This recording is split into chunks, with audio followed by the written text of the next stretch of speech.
Hello, hello. Good morning. I am actually very excited to do this live today because as I was preparing for it, I realized just what an integrated live this is going to be. Okay, for lack of a better word.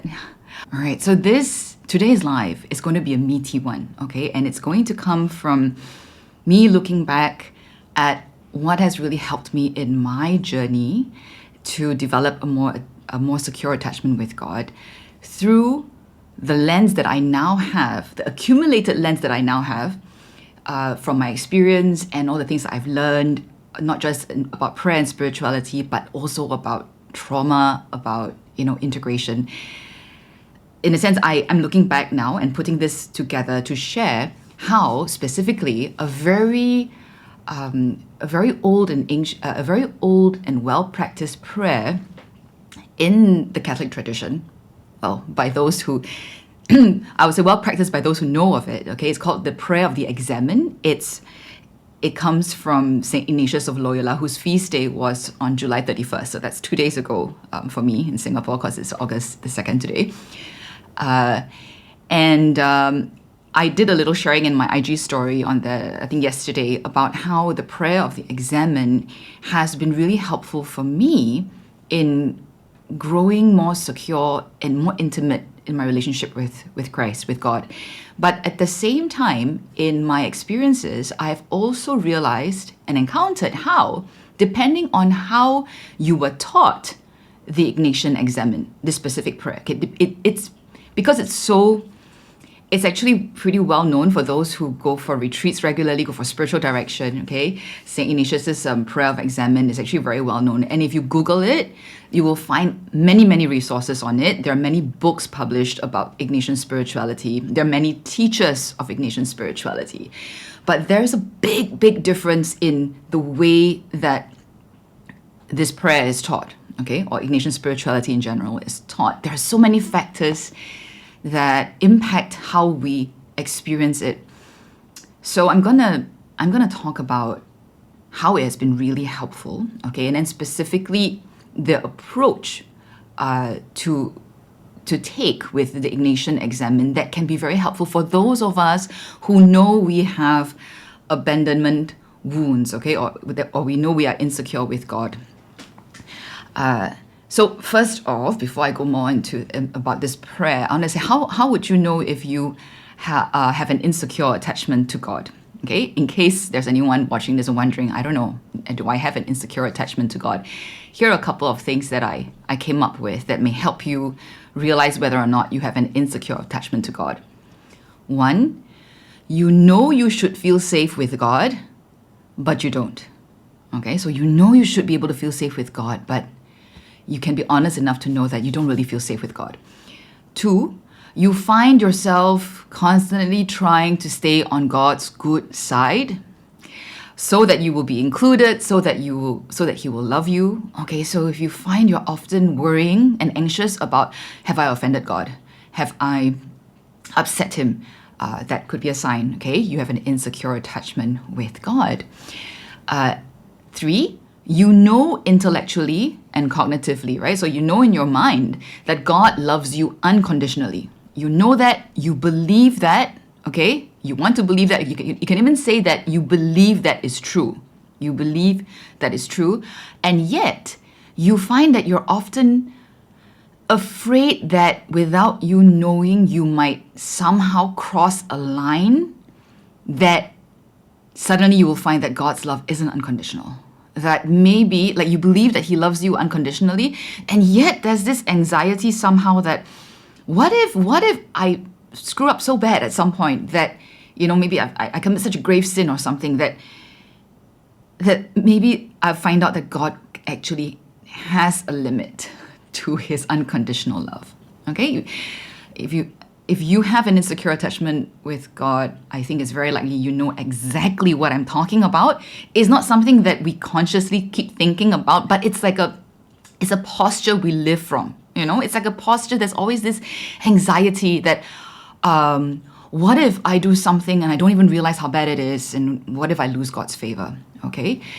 And then 4, you find yourself trying to make amends when you have failed, when you have sinned, okay, when you realize that maybe, okay, you've done something wrong, you failed, you find yourself trying to make amends out of anxiety, out of fear, because you want to get back onto God's good side, basically. You're afraid that you're cut off from God because you have sinned, right? So the posture is you make amends because you feel like you should, because you know this is the right thing to do, because you want to do something about the guilt that you feel, rather than making amends when you have failed, when you have sinned, really because you want to, okay? Not because you feel like you have to in order for God to love you again, but you still know you're loved, and then you want to make amends, okay? So when you're making amends because of fear, anxiety, guilt, that's another sign that you have an insecure attachment with God. Okay, so those, I think a lot of us, many of us, have at least a couple of these experiences. Very, very few. I really don't think that we can actually really have a secure attachment with God until we have really earned that attachment. Okay, earned that attachment, not like we earn it, but we have developed that relationship where we begin to experience that confidence. Okay, so if you have an insecure attachment with God, this is a life that you want to listen to. So the prayer of the Examen, something that's very interesting about it, is that Saint Ignatius, okay, who came up with this prayer, considers this prayer so important, right? So all Jesuits are supposed to pray this prayer twice a day. Okay, I think once at noon and then once at the end of the day. All right, and Ignatius considered this prayer so important that apparently he told his Jesuits that. So this is like in the 16th century, right, during his lifetime. But he told the Jesuits that when you're too busy, like let's say you're traveling, right, you're a pilgrim. Let's say you're traveling, and you're not able to say mass, or even if you're whatever circumstances there are that prevent you from, let's say, praying the liturgy of the hours. That's like those are the prayers that are well known, and usually we know priests and religious, they pray, right, like Lauds and morning prayer, evening prayer. Saint Ignatius says, even if every other prayer can't be prayed because you're too busy, this is the one prayer you cannot miss, and that's the prayer of the Examen. Okay, so just consider how significant it must be from Ignatius's perspective that he put the prayer of the Examen as that one prayer, even if his Jesuits are not able to say mass for the day, maybe they're traveling or they're not able to pray the liturgy of the hours. The one prayer they cannot miss is the prayer of the Examen. And if there's such a prayer that's so important and significant for our relationship with God, we're gonna wonder. It kind of makes you wonder, right? Why is it that we don't know about it, or why is it that we may have been taught it and tried it and we didn't really experience what an amazing prayer it is? Given, I think we're all different and at different stages of our journey, maybe different kind of prayers can speak to us. But I have personally found the prayer of the Examen incredibly healing because I have abandonment issues. I generally have an insecure attachment style, an ambivalent attachment style. I tend towards codependency. There is very deep-rooted anxiety. It's almost like an existential anxiety in me that I need to become worthy so that I would be wanted. There's always this threat somehow, I don't know where it comes from, that I will be abandoned. And this extends even to my relationship with God. And I don't want that, right? So I have always been aware that there's this gap between what I believe is true about God and what I can experience as true about God. All right, so in a gist, the prayer of the Examen or the Examen of Consciousness, you may have heard of it described as, at the end of the day, take a few minutes out, come into the presence of God, and then look over the day, right, that has just gone by. And so there are different variations that you may be familiar with. One variation that I think is a little oversimplified, but I've heard it used to teach maybe younger people or people who have can't handle just too much, conceptually. One version is look over your day and notice what are you most grateful for, kind of like scan through the day, right? And then what you're least grateful for, okay? But the key first is actually be in the presence of God and then look through your day together, right? And then what are you most grateful for? What are you least grateful for? And then there are, it goes on to say, give thanks for what you're grateful for, and then maybe, pray about or speak to God also about the aspect that has been difficult and you're not so grateful for. That's one version that has been a little kind of like simplified, okay? But I want to emphasize what the most important part about generally the structure of this prayer is God's presence with us throughout the day. Okay, God's presence to us throughout the day. In our day-to-day living, we are often not aware and not mindful, right, of what's going on inside of us, and also that God is with us. So again, usually throughout our day, when most of us are not really connected contemplatively to be very aware of what's going on inside of us, in touch with that, and in touch with how God is present to us. The prayer of the Examen is actually meant to help us at the end of the day reconnect with what we have missed during the day with how God was actually with us, and how and in that presence to connect with what was actually going on inside of us, which we have missed, which we may have neglected and not been able to attune to, okay, ourselves. Okay, I'm going to pause here a little bit. I'm going to change gears and now talk about why is this so significant for those of us with abandonment wounds, okay? Or why is reconnecting at the end of the day with how God was present to us, and how we can be present to how reconnecting with ourselves or attuning to how we may have been feeling throughout the day, why that is significant for our abandonment wounds. So now, in the literature on trauma, okay, on wounds basically, on how our body responds to even in our ability to attach to any relationship or other people generally. And there's this saying, and I'm going to quote, there's two names. One has been making the rounds a lot in social media and in popular media, and you may have heard Dr. Gabor Mate. There's this line that you may have heard him say or replayed in reels elsewhere, that trauma is not what happens to us, it's what happens inside of us because of what had happened to us. Okay, so again, trauma is not the event that happened to us, it is what happens inside of us because of what had happened to us. Okay, so it's something about the interior state, all right? And trauma is not necessarily just like big, huge, life-changing events like natural disasters, near war or near-death experience, or like one big, really intense event.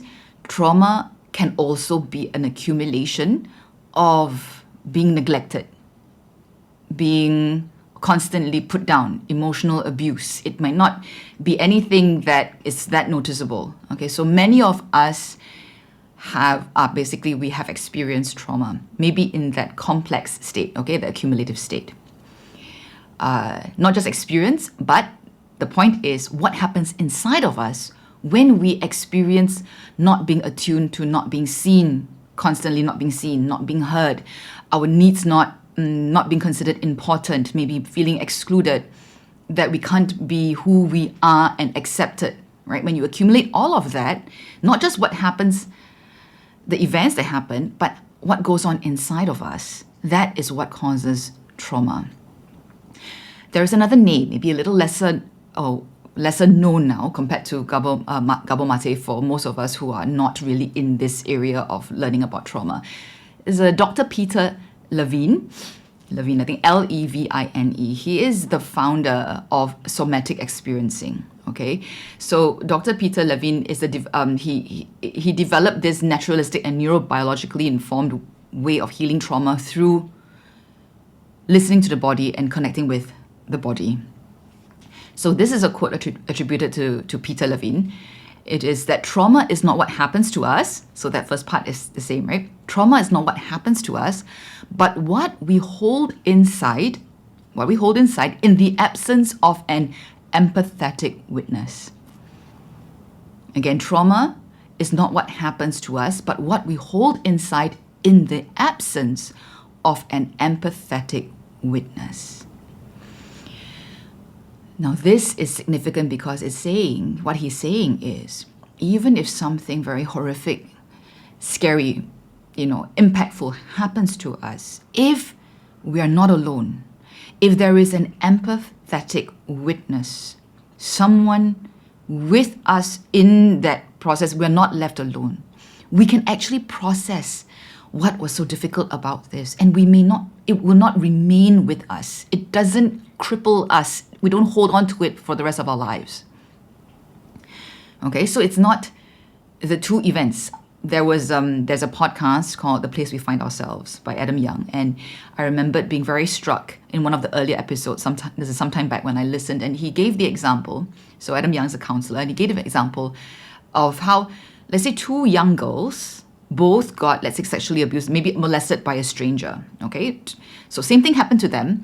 One goes home and tells her parents about it. She feels safe enough somehow to tell her parents about it, and the parents respond to her, and they can work through this. This girl, while they being molested, will not be traumatized by that event because she was not alone, because there was empathetic witness, because it was able to be digested and processed and integrated into her life. The second girl, same thing happened. Let's say got molested, and then went home and didn't tell her parents about it. Okay, there's something else going on there. How we actually, even children instinctively, intuitively know. There's a reason why we don't say something bad has happened to us, okay? Even if the parents have said, like, you can tell us anything, there's something in us that knows. Maybe I'll make it worse. If I say it, maybe I'll get scolded. Maybe my parents are not going to believe me, for example, right? So in this case, the second little girl who has to hold her experience, her painful experience on her own, she becomes traumatized. Okay, so she becomes traumatized. It becomes a trauma that in a sense that she holds onto, that affects her life, not because of the event, but because she didn't have an empathetic witness, and she had to hold that experience alone. Okay. Now, shifting gears again, for those of you who may have had experience of inner healing retreats or inner healing prayer in a more spiritual kind of context, right? There is often this invitation for us to think of or remember. Maybe there's a particular memory that we need healing that was painful, maybe a memory of rejection or a memory of being hurt or something, that had happened. And often the invitation is now, see where Jesus is, like in that memory, right? In that event that had happened to you. When you were going through it, you felt all alone. But now revisit that scene and where is Jesus in that picture? Right? Where is Jesus in that scene? Now that is part of the spiritual healing process that often in inner healing retreats, inner healing prayer. And see how interesting that is. That part of healing is recognizing, even in retrospect, in a sense, that I was not alone. I was not alone going through it.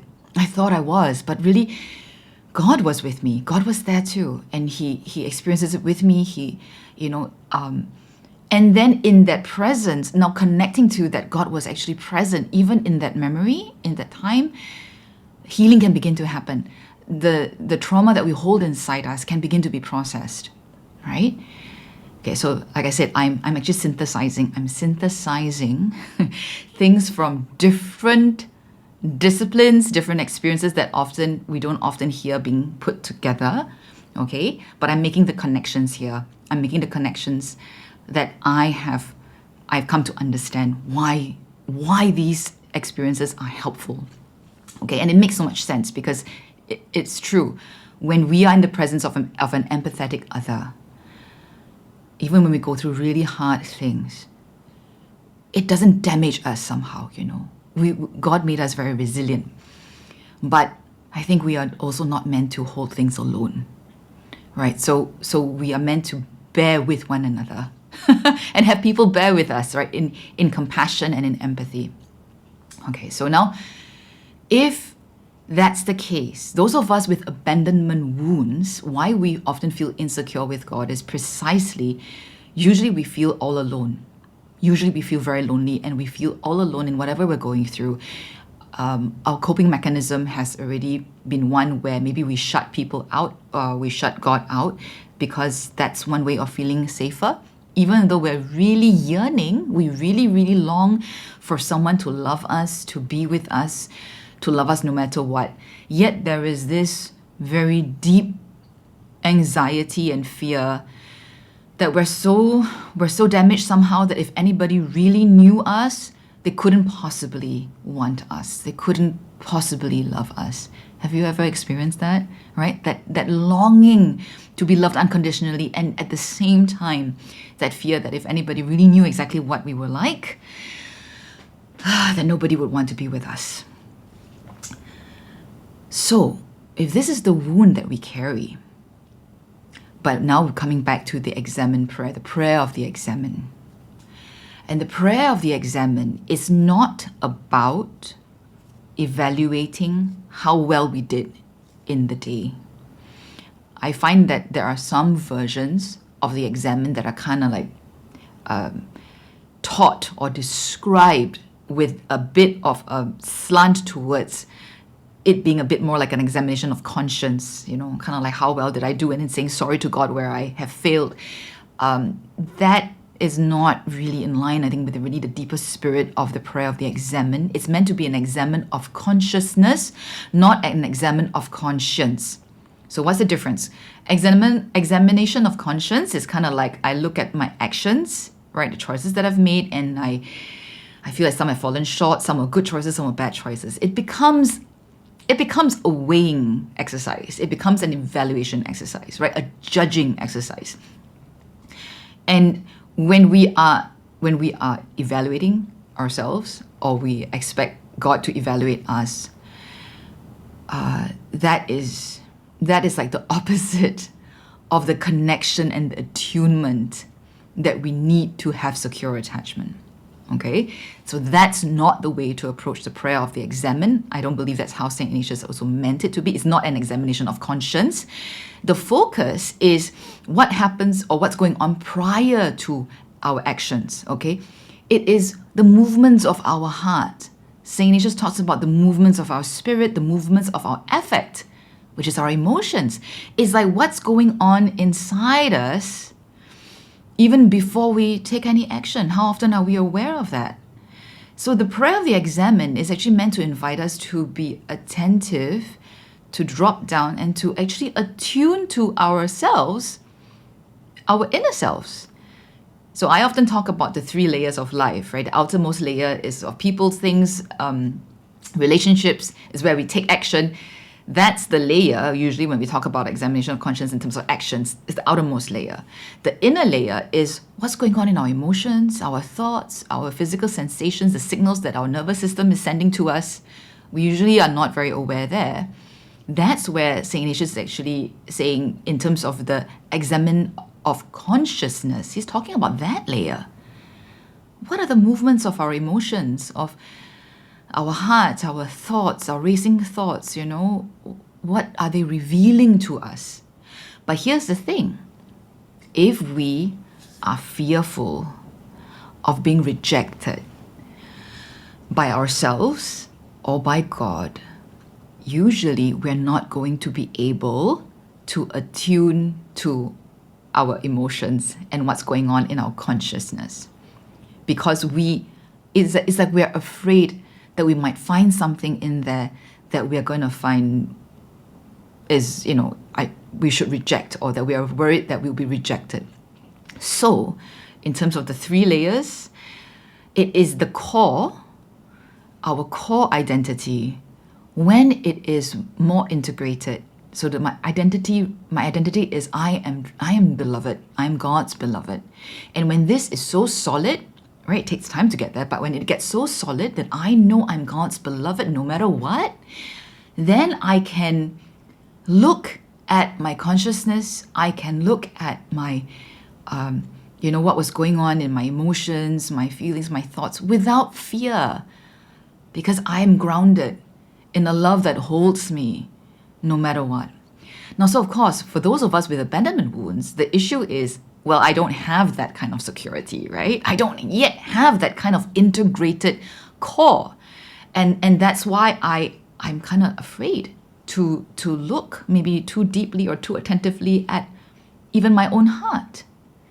So here's where faith comes in, okay? And here's where grace comes in. And here's where I have found the prayer of the Examen to be such an aid, such a help. When we look at our day, before we do that, it's like, coming into the presence of God. Technically, I would say it's just becoming aware that we are already in the presence of God, all right? We often like to say, let's come into the presence of God. Actually, we never stopped being in the presence of God, but it's, coming into the awareness that we are in the presence of God and asking Him for grace and light to look at the day that has passed, hoping to find Him there, knowing that He is there, but, by faith we know He's there, but Lord, show me how you were there with me, in this day. And then trusting, in a sense, letting go and letting the Holy Spirit sometimes guide this process. Because a lot of things would have happened in the day, right? We don't have to do a blow by blow. A lot of us are really tired too at the end of the day. This is where I find you can actually trust the Holy Spirit. Hand it over to the Holy Spirit. Show me how, what are the highlights you want to show me, how you were present to me today. So you see, it's not a burdensome thing. It's really a relationship. You're not doing all the work. We are not meant to do all the work. We come into awareness and then we say, Lord, show me, right? And trust and kind of let your mind rest and, just float across the day. And I have often found when I do this, certain moments are highlighted that I had missed. And then as we go back to it, and I kind of like, you taste that part of the day again. And I notice how I was feeling, what was going on. Oftentimes, at the same time, God reveals something to me about how, that was me. Like maybe that bus that you were amazed you caught, even though you were 5 minutes late to the bus stop according to the app, you just caught it and you got that, oh, thank God, and you forgot about it. And that was me. It wasn't an accident, it wasn't a coincidence, that was me. Or, that, you were so tired and you happened to look out the window or you looked up to the sky and then you saw and you were struck for a moment by the clouds. And for a moment, you forgot how stressed you were and how anxious you were. That was me loving you. This was one particular experience of mine when I was actually pretty young and I didn't know about the prayer of examen yet, but the Lord actually led me in prayer to review what happened that day. And that was a moment where I was just walking down from my home to a nearby shop and we had a domestic helper, a live-in helper at that time. I was still quite young. And I think I was feeling sad or something. I don't know. We weren't talking, but all of a sudden she just reached over and held my hand without a word. She just reached over and she held my hand. At the time when it happened, I don't think I thought, I was a bit surprised. I was grateful for the contact. But I never knew, at that time when it happened, I wasn't thinking about why did she suddenly hold my hand. But in that moment of prayer, when we were revisiting this moment, and I saw that moment where my helper just reached over and held my hand, I felt the Lord tell me, and that was me. That was me holding your hand. And oh my gosh, I remembered I just started bawling, right? Because I had missed it during the day, but now I'm drinking in that love, that awareness that even when I was not aware, He was loving me through the people in my life who may or may not even be aware that they were at that moment God's instrument, right? But they reached out and they connected with me. And it could be small, seemingly insignificant things that other people would not think anything of, but to you, it means something. Now, when we look at the day and you pick up these moments, or you pick up those, or you notice moments when you were really down and you felt really bad about maybe what you've done. But if you sit in the presence of God, in faith, sometimes you hear the most unexpected things. Instead of hearing judgment or criticism that you might expect, you hear, I love you. You hear, I know how hard that was for you. And I know how sorry you feel. It's okay. I love you. When that happens, healing happens. Healing of what happened throughout the day, the moments of the day that we had carried alone, that would have then accumulated as part of our trauma, because it's what we hold inside in the lack of an empathetic other. Through the prayer of the Examen, we experience God as that empathetic other, the ultimate empathetic other, who tells us He never ceases to see us, He never ceases to be with us. Just consider that a moment. If we were to do this every day, how can it not change our life, right? How can we not deepen our experience of trust in God? If we experience over and over again that those times when in the day when we thought we were alone, that nobody saw us, that we weren't even aware of how lonely we felt, that actually God was trying to get our attention, trying to make us smile with a rainbow or a bird or some random animal that maybe crossed our path, or catching sight or overhearing maybe some funny dialogue. Those random moments in the day that when we are busy, we just skate past it. When we slow down enough just for a few minutes at the end of the day and recognize God telling us, that was me. That was me. That little joke was for you. That was me, letting you hear that joke because I felt like you needed a smile. You needed to be cheered up. How can we not feel loved? Right? So for me, it was the cumulative experience of beginning to see how God was present with me throughout the day. And it wasn't even about, the prayer of the Examen isn't even like long wordy prayers where we make petitions and we tell God what we need. The beauty about the prayer of the Examen is it's just connecting to how God is already loving us. So many times, so often, the reason we have an endless list of petitions, the petitions they're important, they're valid to us, and I'm not saying we shouldn't make petition, we should speak freely to God, right? But a lot of times, a lot of our requests and petitions come from a place of lack, scarcity, anxiety, right? And a lot of times, if we could just become aware and connected to the love that already holds us, we may find that our list of petitions suddenly gets a lot shorter. Because we may find that our anxieties lessen and the things that we are afraid of, some of them may melt away because we're reminded God is saying, I love you. I have it all. I have your back, right? God never promises that He will remove painful experiences from us. He doesn't promise that we will not suffer, right? God never made such empty promises. His promise, like Christ's promise at the end of Matthew's Gospel, chapter 28, I think verse 20, is he said, "Be sure of this, I am with you always, even to the end of the age. I am with you always." We will often naturally want out of our pain. We want problems to be fixed so we don't have to suffer anymore, so that people we love don't have to suffer anymore. But really, even then, usually it's so that we don't have to suffer, because we suffer when people we love suffer, right?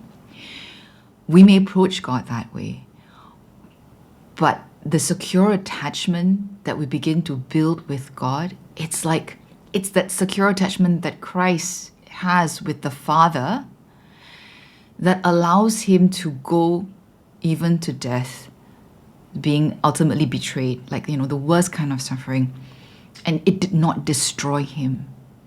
Is it not also what our faith teaches us, that the same promise is made to us, that death will not destroy us, that sin will not destroy us? How can we live from that place of confidence and groundedness? Only if we have the secure attachment with God, right? And our abandonment wounds make it hard for us to live from that place. Is it a wonder then that we often yield to temptation to seize control, to try and win popularity, or to gain more power, or influence, so that we can control what's scary and unpredictable about us, right? But the prayer of the Examen helps us connect with God's constant presence, his promise, Christ's promise that he is always with us, So for those of us still needing to be more secure in God's love for us, right? The focus first in approaching the prayer of the Examen is not even yet examining our consciousness, as in what is the movement of our heart, the movement of our spirit. We want to get there, right? But the foundation to even be there, which often is glossed over, is that God is with us, and he doesn't stop being with us no matter what we find in our consciousness, no matter what we find in the movement of our emotions, no matter what we may detect in our thoughts or how our body may be feeling. God does not change his stance towards us. He doesn't suddenly withhold his love from us. He is with us. So it's the with usness, it's the witness of God with us. Okay, I think the mystic Julian of Norwich talks about wanting us and God wanting, being one, right? But it's the witness. God, Emmanuel, God with us. It's the witness, okay? It's the witness of God with us. For those of us who have abandonment wounds, that's what we need to soak up on. And the prayer of Examen can help us detect, notice how God never ceases to be with us. That's what will heal our abandonment wounds. That, we talk about abiding. We talk about the importance of abiding in God constantly. We hear about pray constantly. We know we can't do that in chronos, like actually saying prayers the whole time, right? But when we are connected with the witness of God with us, what happens is, eventually, if you like, for example, do the prayer of the Examen the way that I'm talking about it regularly, whether once or twice a day, eventually you will find you're doing it instinctively throughout the day. You don't even need to wait for your formal time of prayer at the end of the day to look and notice how God is with you. You begin to develop a sensitivity to the language that God speaks only to you. It's like inside jokes, with a very intimate other. And throughout the day, you're connected. And more throughout the day, even as things are happening to you, when difficult things are happening to you, you begin to experience that you are not alone. And if the definition of trauma, like I mentioned by Dr. Peter Levin, is not what happens to you, but what you hold inside you in the absence of an empathetic other, the more aware we become that we are never alone, that God is always with us. Whatever happens to us has less power to remove us from that deep knowledge that we are loved, that we never cease to exist, that we cannot be destroyed. Okay, so I went quite deep today in this live. As I said, it's a synthesis of prayer, spirituality, and what we know now about trauma and how we hold attachment wounds, and why is it that so many of us who dearly desire and long to get closer to God, why we can't, right? Because of, for example, attachment wounds, abandonment wounds. And our knowledge now of what these are can help us to know what to focus on in terms of even in our stance in prayer. So, for example, the prayer of the Examen, to focus on God's presence and witness with us first, to build that safety. And then you will find, as I did, I hope, right, that the more confident I am, not just cognitively, but because of lived experience, that God never ceases to be with me throughout the day, no matter what my day is like, no matter what has happened, no matter what was going on in my mind, what was going on in my heart, no matter what actions even that I've taken, He never ceases to be with me. We become less afraid to always see the truth and to draw closer to the truth. And the truth is love, really. Love that triumphs over anything that we are afraid could destroy us.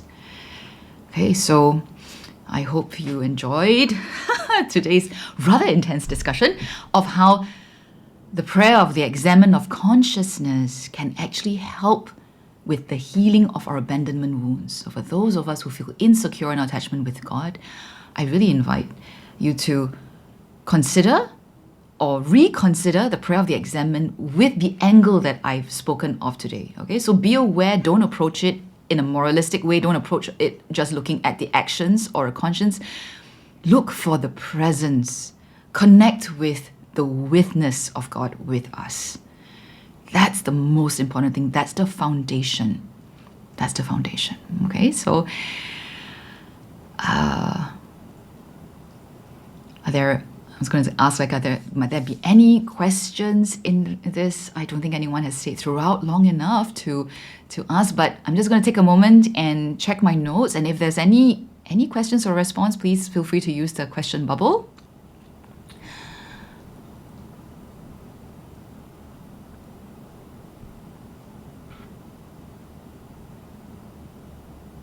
Yeah, okay, so I think the part that I haven't said is what has been really powerful for me in practicing this prayer is recognizing and realizing that God has seen me, heard me, noticed me, even when I haven't been present to myself.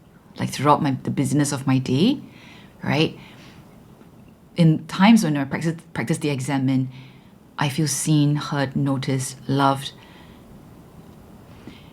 And that has laid the foundation for the rest of the spiritual journey. Okay? And that's how we can begin to experience abiding with God, the witness of God. Oh, yay, I see a question come in. Yes, I appreciate the distinction between examination of conscience and the Examen. That's definitely been a struggle of mine. Yes, the differentiation between examination of conscience and Examen of Consciousness. And I think that's something that many of us who are devout or who have been brought up in devout households, I think there's a lot of emphasis put on examination of consciousness, examination of conscience. And so there's always this fear. That's where I think it actually worsens our insecurity, worsens our abandonment wounds. It doesn't actually help heal.